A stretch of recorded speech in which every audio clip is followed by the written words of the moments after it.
grew up without my father, so I wrote this for my daughter in hopes that one day she grow to be smarter. Princess Shimo, give her the tiara, make sure she don't feel the pain and the horror.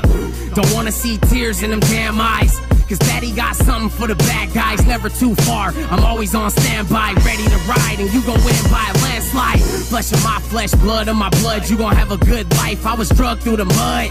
I'm making deals just to pay the bills and get you a bike with the training wheels. We gon' play for reals. Slide down the slide, swing on the swing. Ain't no need to be scared. I'm the king of all scary things, and I'ma give you everything, teach you everything. When you lead a nest, you gon' have the best set of wings. The world's not a place of peace. You gon' see a lot of things that you hate to see, but they won't take you away from me. They can't take you away from me. Before they get their hands on you, I'ma take a sword to the neck, cause you the little girl that I've sworn to protect. And I don't care if you made a cop spray weapons or if it's a school bully in the hallway testing. I'm always present, but you could do it by yourself. You just gotta apply yourself, and you ain't gotta search far just to find yourself. But if you feel lost, I hope this rhyme can help. Young Jalen, right now you 6 months old, you carry. This process is called downsizing. This was all an effort to combat global warming. Smaller people means less waste, less consumption, less pollution. Yeah!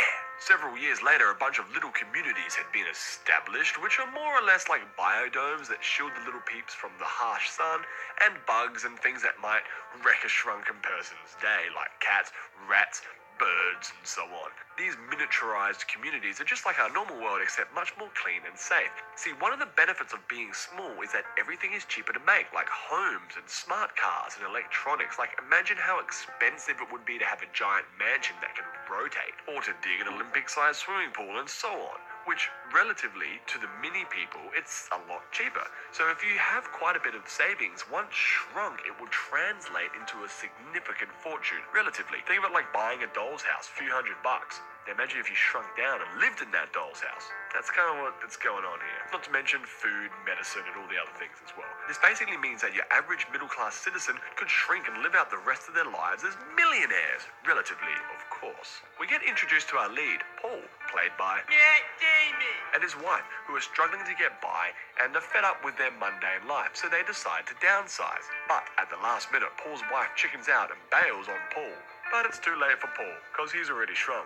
Bummer, dude. His wife later divorces him, and due to a dodgy settlement, Paul loses a substantial amount of his wealth. So instead of living the sweet high life in his fancy new mansion, he ends up in a small apartment and back in a crappy mundane job. muscles.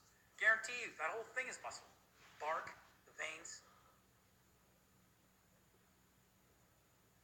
And others can move across this surface.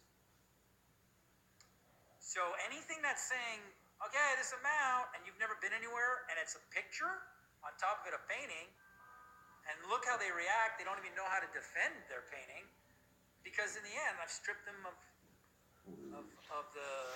the make-believe. And the reality is no one's seen a globe from that point of view. No one's an astronaut here, except astronauts. So then everybody else, well, I guess we got to believe them. So there are priests, right? Still believe. I hope they're not lying. Imagine if they were. Well, what would they gain from it? Oh, wow, they keep you out of all the other areas. You barn animals, you wild animals that were trying, you need to be tamed. You need to be broken, like a horse.